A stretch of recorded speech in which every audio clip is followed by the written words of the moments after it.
시간 빌립보서 3장 12절 말씀을 통해서 잡힌 바 된 그것이 무엇인가 하는 내용을 우리 살펴보겠습니다. 우리 지난 시간에 예수님께서 왜 십자가에 죽으셔야 했는가에 대해서 잠깐 살펴보았습니다. 그것은 바로 인간의 생각, 지혜가 개입되지 못하도록 철저하게 배제하기 위해서. 왜냐하면 타락한 인간들은 배반과 수치와 조롱과 멸시와 소외되는 그 자리에서 하나님께 온전한 영광을 나타내지 못합니다. 불평하고 불만하는 것이 이스라엘 백성을 통해서도 우리는 잘 알고 있습니다. 그런데 예수님은 그 십자가에서 하나님께 순종하고 하나님의 뜻을 이루었다는 것입니다. 그리고 그 예수님의 십자가의 보혈의 피로 말미암아 저와 여러분들이 영적인 눈이 뜨여지고 또 하나님과 우리 사이에 가려진 장막이 열려서 마침내 빛의 근원을 내신 아버지 하나님이 누군지를 알게 되고 예수님과 연합되는 자리에 가는 것이 바로 하나님을 영화롭게 하는 것. 즉 십자가, 자기를 부인하고 자기 십자가를 지는 것이 하나님을 영화롭게 한다는 것에 대해서 살펴보았습니다. 그러면 오늘은 우리가 예수님에 의해서 사로잡힌 바 되었다고 오늘 본문에서 이야기합니다. 본문 보십시오. 오직 내가 예수께 어떻게 돼요? 잡힌 바 된 그것을 잡으려고 달려간다고 합니다. 이 말은 우리가 예수 그리스도의 믿음의 분량까지 성장해야 할, 성숙해야 할 완성을 위한, 거룩을 위한 과정 속에 있다는 거예요. 아직 저와 여러분들 덜 됐습니다. 말 그대로. 완성을 향해 가야 합니다.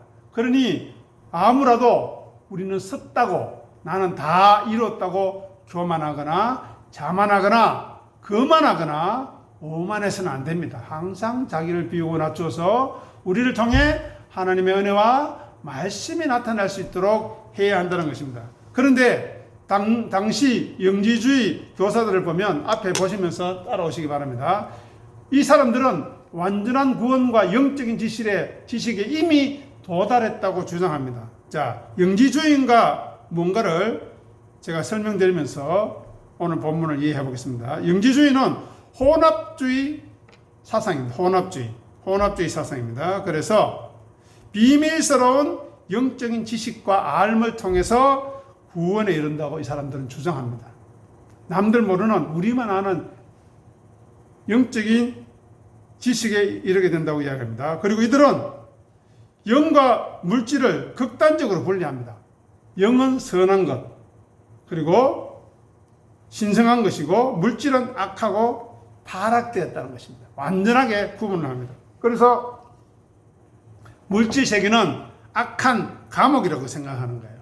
그래서 구원이라는 것은 이 악한 육체로부터, 세상으로부터 우리의 영혼이 탈출하는 것, 이것이 구원이라고 영지주의는 가르칩니다. 그래서 그들에게는 은혜와 구원은 필요가 없습니다.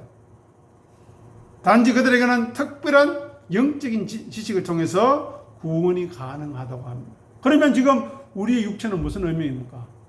우리가 잡힌 바 된 그것을 위해서 달려갈 이유가 없지 않겠습니까?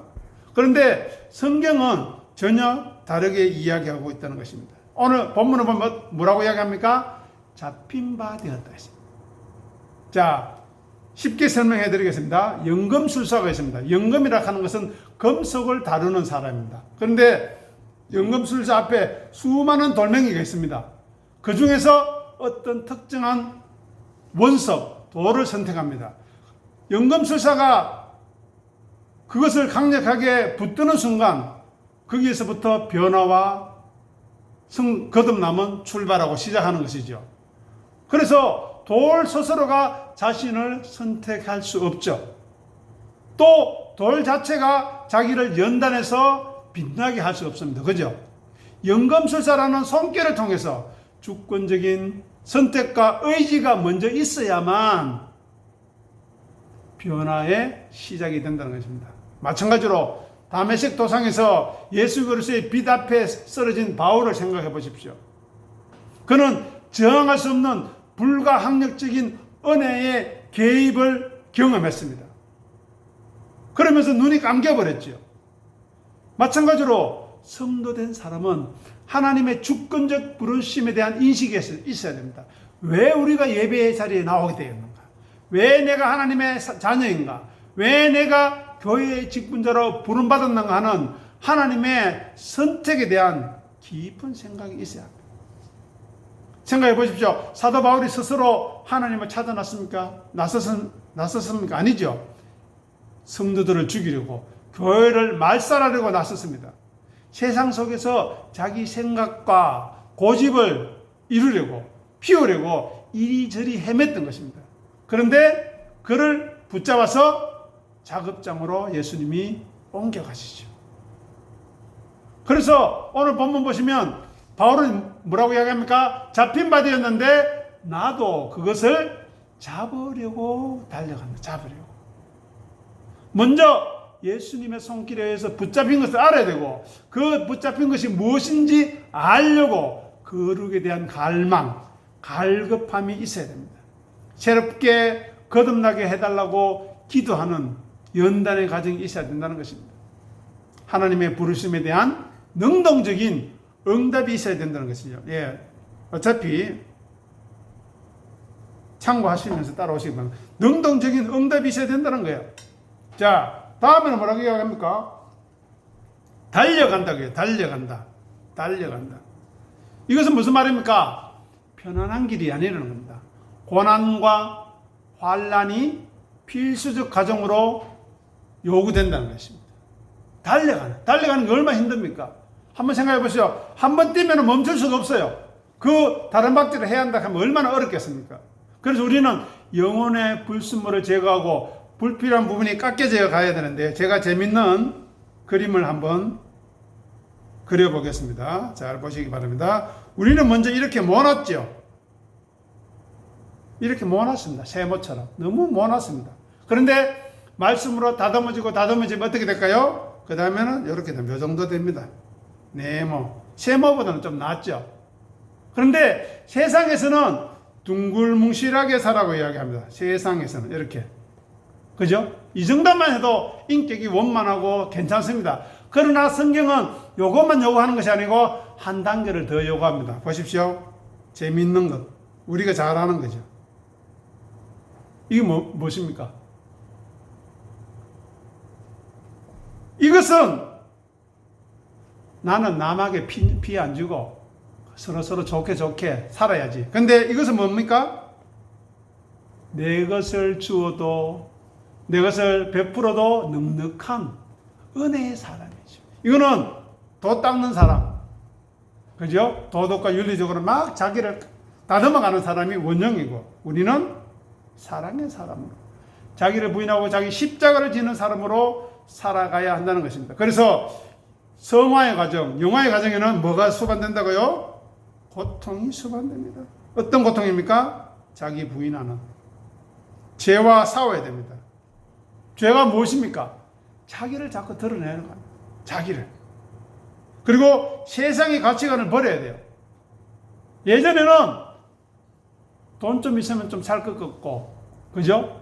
좀 괜찮은 집 있으면 좀 폼 좀 날 것 같고, 내 자녀들, 내 자식들 좀 잘 되면 좋을 것 같았는데, 그것도 시간이 지나니까 의미가 없어져요. 왜요?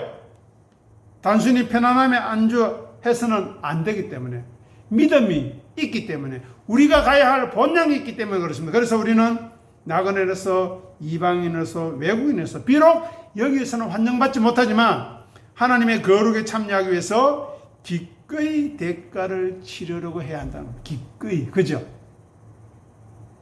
지금 이 시간에 왜 예배 나와 있습니까? 시원한 수박 먹으면서 얼음물에 발 담가가지고 시원하다 하고 부쩍부쩍 하면서 에어컨 틀어놓고 앉아있죠. 왜 이렇게 피곤한데 잠 오는데 앉아있습니까?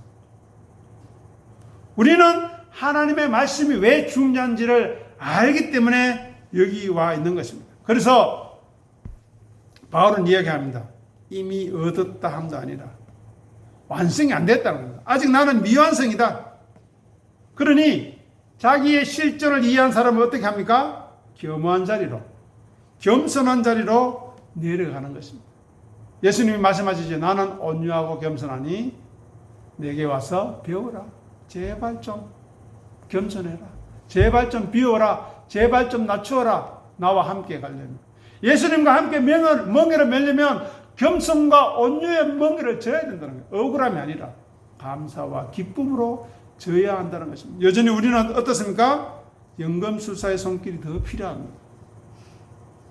우리 스스로를 돌아보십시오. 얼마나 모났습니까? 얼마나 자기중심적입니까? 그죠? 그렇기 때문에 우리는 환난과 인내와 연단을 통해서 우리를 더 다듬어 가야 한다는 것입니다. 그래서 우리는 과정 중에 있음을 솔직하게 인정하고 겸손할 수 있어야 하겠습니다. 더 나아가서 연금술사인 하나님, 예수님의 작업, 거룩의 작업을 끝까지 신뢰하고 자기를 맡기는 믿음이 필요한 것입니다. 자, 이사야 64장 8절을 읽어보겠습니다. 우리가 잘 아는 내용입니다. 읽어보겠습니다. 그러나 여호와여, 이제 주는 우리 아버지이십니다. 우리는 진흙이요, 주는 토기장이시니 우리는 다 주의 손으로 지으신 것이니이다. 우리는 뭐라고 이야기합니까? 진흙입니다. 자, 하나님이라는 위대한 예술가가 우리 흙 앞에 있습니다. 그 앞에 진흙이 놓여 있습니다. 진흙은 형태가 없지요. 혼돈합니다. 진흙 자체는 아무 형태도 목적이 없습니다. 그죠? 즉 죄로 인해서 방향성을 잃고 하나님의 형실을 상실한 것이 진흙으로 나타날 수 있습니다. 죄로서 타락한 현실을 이야기하는 것이죠. 그런데 진흙은 의존성이 있습니다. 즉 스스로 아무것도 할 수 없습니다. 진흙은 나는 진흙이니까 주전자 될래, 찻잔 될래 말할 수 없습니다. 말해도 될 수가 없어요. 전적으로 토기장이에게 의존해야 합니다. 돌이 연금술사에게 의존하듯이 인간 스스로 구원을 할 수 없으며 스스로 거룩하게 만들 수 없다는 사실을 깊이 자각하는 것이 진흙이라는 말이 뜻입니다. 하나님의 은혜에 전적으로 의지해야 됩니다. 두 번째, 가소성. 그 토기장의 손길에서 어떤 모양으로든지 우리가 빚어질 수 있다는 거예요.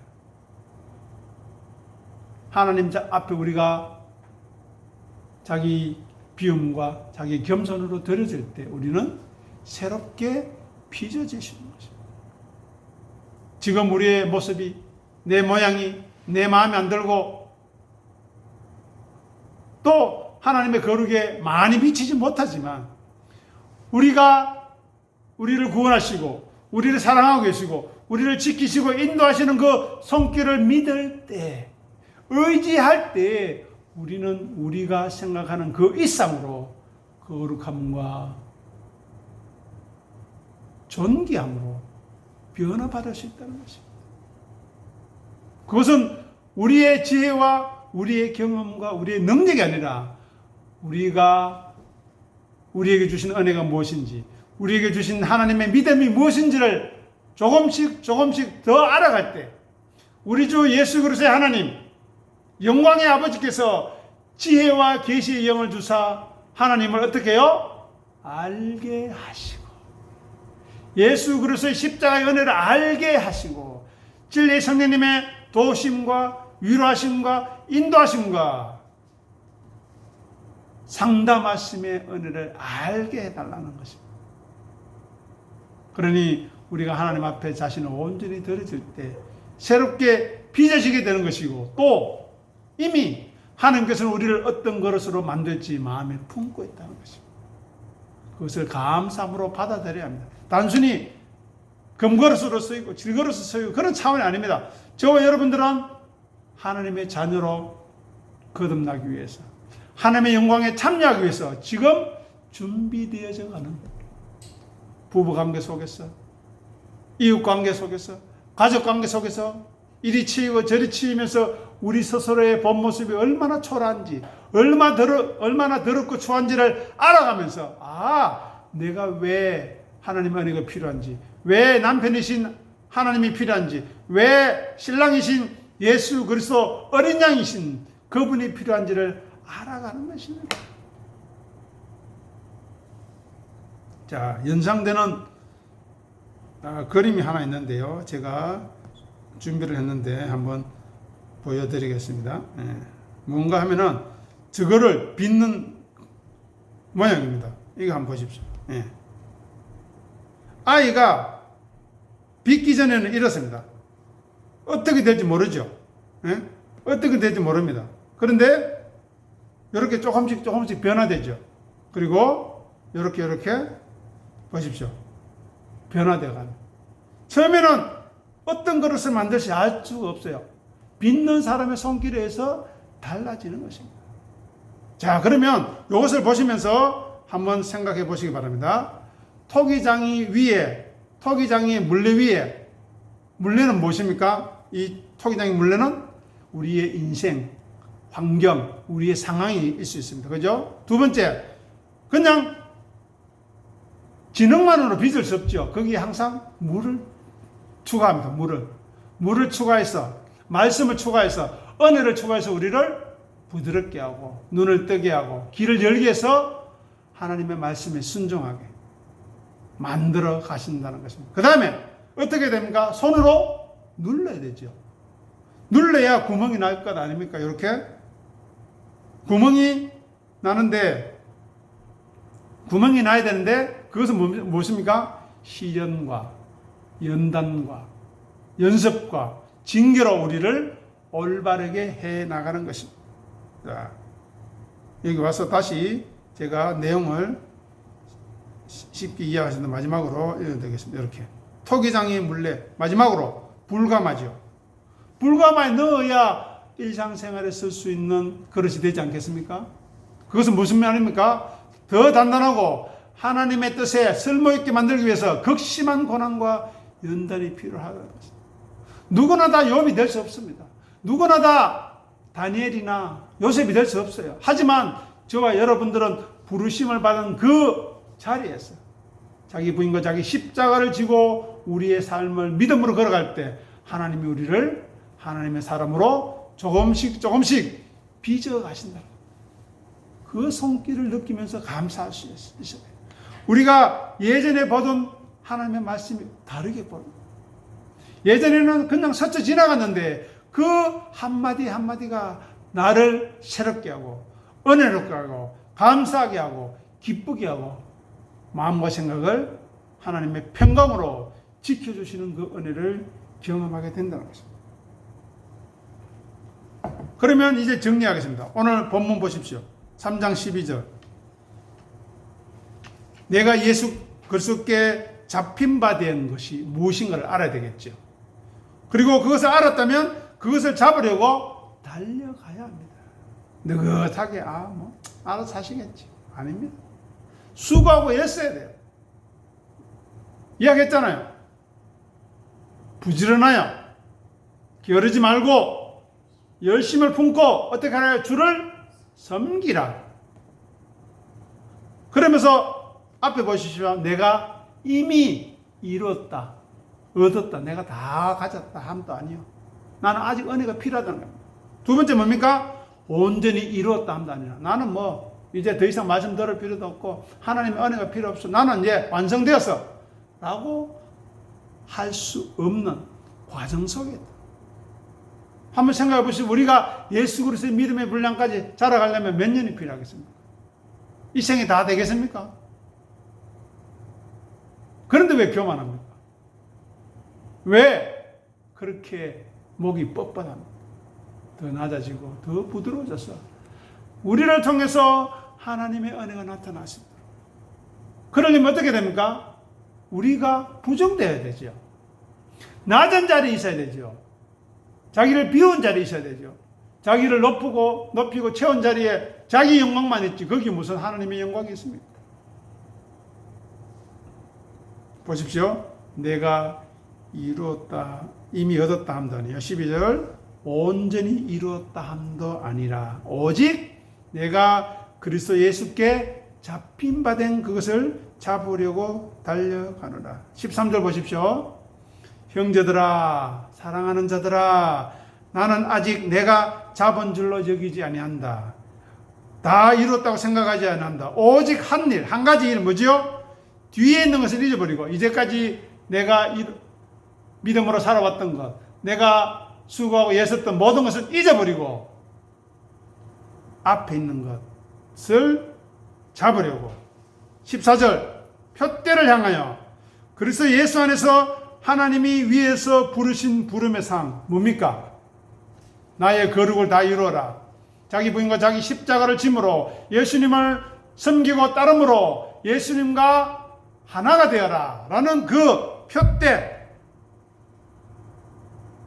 위에서 부르시는 그 부름의 상을 향하여 상을 위하여 어떻게 해요? 걸어간다?